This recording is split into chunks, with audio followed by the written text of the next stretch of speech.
There's an epidemic that we're facing in our culture. The epidemic is that of sitting. I invited you to read this Washington Post article titled "The Health Hazards of Sitting," recognizing that sitting doesn't just impact lower back pain, it actually impacts most of the systems of our body. And we're facing an epidemic where we now know that there are worse health issues associated with sitting than actual smoking in terms of premature death and risk for disease. We say that sitting is the new smoking, where just a few decades ago, yeah, people thought that smoking was bad for you, but a lot of people were doing it. It was a normal thing that people embraced. And while there were studies showing, yeah, it's bad for you, yeah, it's bad for you, people were doing it anyway. And many people are suggesting that that's the way that we're going to be thinking about sitting in another 20 or 30 years, that they're going to look back on this generation as the sitters going, oh, those people who did this thing that was so bad for their health.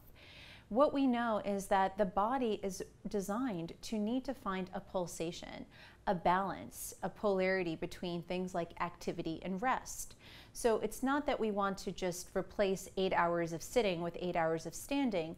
We need to find a way to find the opportunities to give the body variance and variability in the types of things that we do. So in our polarity mapping, we talked about activity and rest, activity having upsides and having downsides, and rest having upsides and having downsides.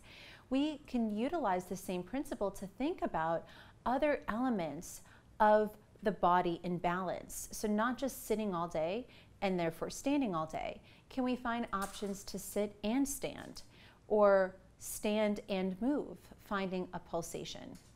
What we're going to look at in the recipe for finding balance within the body can also be looked at through the role of actually balancing the physical body.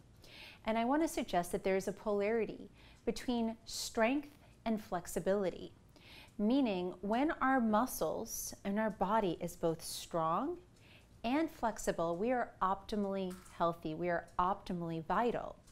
In particular, one of the things that happens when we both strengthen and stretch our muscles is that they find themselves in what's called an optimal blueprint, a neutral position where our body stacks one on top of the other. Our ankles stack underneath our knees, which stack underneath our hips and our shoulders, and the body is in balance. We find alignment. And unfortunately, there's a lot about our day-to-day experiences of what most people do, whether it be sitting at their desk or sitting in a car or reading or writing, that actually throw our body out of alignment. So we're going to explore this concept of alignment. We're going to explore this concept of ergonomics and understand that when our muscles are in alignment, when our muscles are strong and flexible, they also align our bones because our muscles insert into our bones. So these are some of the concepts that we're going to play around with, and I hope to empower you with an understanding of how to make your body that much more resilient.